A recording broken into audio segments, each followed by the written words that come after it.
मेरे साथियों, मैं शेर सिंह है चाणक्य क्लासेस का एक सारगर्भित व सटीक प्रबंधन करता हूं। मेरे साथियों, इस वर्ष में 31 दिसंबर 2025 का आज आखिरी दिन है।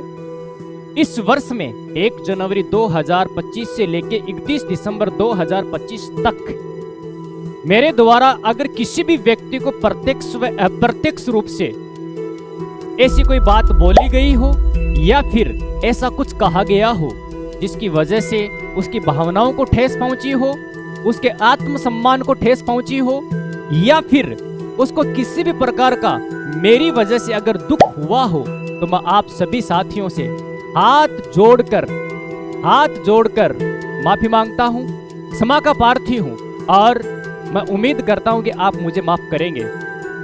मेरे द्वारा जो भी कार्य किया गया और जो भी कार्य को संपन्न करने का प्रयास किया गया, अगर उसमें किसी भी प्रकार की मेरे से कोई त्रुटि हुई है, उसके लिए भी मैं माफी मांगता हूं। मेरे साथियों, मेरा कभी भी इरादा नहीं रहता कि मैं किसी की भावनाओं को ठेस पहुंचाऊं। मेरा कभी भी ये इरादा नहीं रहता कि किसी को दुख पहुंचाऊं। मेरा तरीका गलत हो सकता है, लेकिन मेरा इरादा, मेरी नियति, मेरी नीति हमेशा सही होती है और मैं तार्किक बातों को सबसे ज्यादा महत्वपूर्ण मानता हूँ। गलत कार्यों के खिलाफ कुछ कड़वा बोल देता हूँ, उसकी वजह से कुछ लोगों को बुरा लग सकता है। मेरे द्वारा इस काल में, इस वर्ष में, इस साल में किसी भी प्रकार का कोई ऐसा शब्द बोला गया हो, ऐसी कोई बात कही गई हो जिसकी वजह से उसको बहुत अत्यंत दुख हुआ है, तो उसके लिए मैं माफी मांगता हूँ और मैं उम्मीद करता हूँ कि आप मुझे माफ अवश्य करेंगे। इसी के साथ में मैं आपको एक छोटी सी बात और बताना चाहता हूं। व्यक्ति का अगर इरादा गलत है, व्यक्ति की नियति गलत है, व्यक्ति की नीति गलत है, तो उसका चाहे तरीका कैसा भी हो, वह व्यक्ति कभी भी जीवन में सफल नहीं हो सकता। अगर व्यक्ति की नियति, इरादा और उसके जो नियम है, उसके जो सिद्धांत है, उसके जो तर्क हैं, अगर वो सही है, तो उसका तरीका अगर भले ही गलत हो, लेकिन वह व्यक्ति हमेशा आगे प्रगति के पथ पर अग्रसर होता है, ईश्वर देखता है। और मेरे जीवन में बहुत सारे ऐसे दिन मैंने देखे हैं जो संकटमयी रहे हैं, संघर्षमयी रहे हैं, लेकिन उन दिनों से भी हमने बहुत कुछ सीखा है। हमने हमेशा से एक बात का पालन किया है, एक बात को बड़ी प्राथमिकता के साथ में अपने जीवन में रखा है।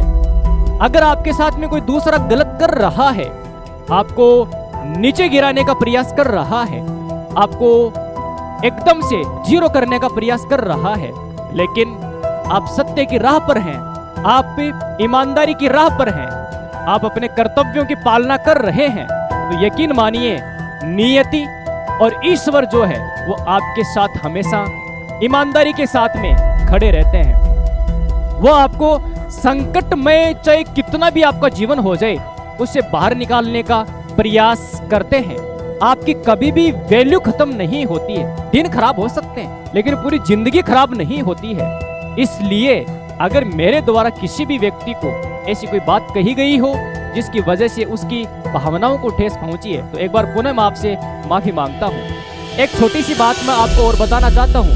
मेरे पास में एक छोटा सा एक नोट है, और ये जो नोट है वो 100 रुपए का है मेरे साथियों। इसके माध्यम से आप इस चीज से समझ सकते हैं और इसके माध्यम से यह समझ सकते हैं कि अगर हम इसको चाहे एक बार फोल्ड करें, चाहे 2 बार करें, 5 बार करें, या कितने तरोड़े मरोड़े इसको कुछ भी करें, लेकिन इसकी कभी भी वैल्यू खत्म नहीं होती है। जैसे ही आप इसको वापस इसके स्वरूप में लेके आते हैं, तो ये 100 का नोट ही रहता है। ऐसा नहीं है कि ये 99 का हो जाएगा, ऐसा नहीं है कि ये 50 का हो जाएगा। बस आपका जीवन भी ऐसे ही है। आपको चाहे व्यक्ति कितना भी गिराने का प्रयास करे, चाहे कितना भी आपको दुख दे, चाहे आपके लिए कितने भी षड्यंत्र रचे, चाहे आपके लिए कितने भी ऐसे कार्य करे जिसकी वजह से आपको और आपके जीवन में दुख आए, लेकिन इसका मतलब ये नहीं है कि आपके जीवन में आपकी वैल्यू खत्म हो जाएगी, आपकी प्रतिभा खत्म हो जाएगी, आपकी क्वालिटी खत्म हो जाएगी। इस नोट के माध्यम से, इन पैसों के माध्यम से आप ये समझ सकते हैं कि जब भी आप इसको इसके वास्तविक स्वरूप में लेके आओगे तो यह नोट 100 का ही रहेगा, इसकी कभी भी वैल्यू नहीं गिरेगी। जीवन में व्यक्ति के दुख आता है, सुख आता है, ऐसे ही जीवन चलता है।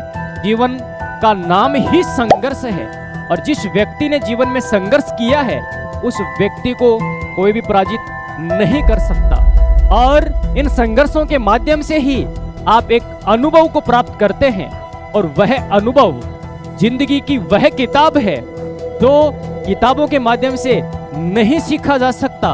वो आपको जीवन में जो ठोकरें मिलती है, आपको जो जीवन में उन मुसीबतों का सामना करने की जो ताकत मिलती है, वह ताकत ही आपको आगे बढ़ाने का काम करती है।